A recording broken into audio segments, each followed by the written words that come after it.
Assalamu alaikum. Mheshimiwa Rais Samia Suluhu Hassan, wewe ndio kichwa cha Tanzania na Watanzania sote tunakutegemea wewe. Kuna hili sakata la mpira siku hizi naona linakwenda sio kuzuri.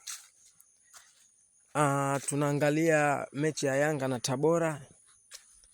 Juzi kuna maneno aliongea Ally Kamwe, lakini sio kama alitukana au kumkejeli mtu, hapana, bali na ule mheshimiwa Chacha aliongea maneno, najua tena ndo utani wa mpira ulivyo, na yeye akaja kujibu kama mtani.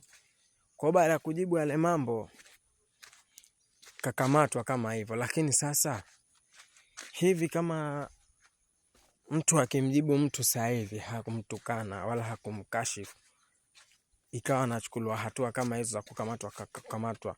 Mnajua kuna kipindi Roma alisema kwamba kukamatana haya ni mambo ya kishamba, lakini naona sasa hivi hayo mambo naona yanarudi.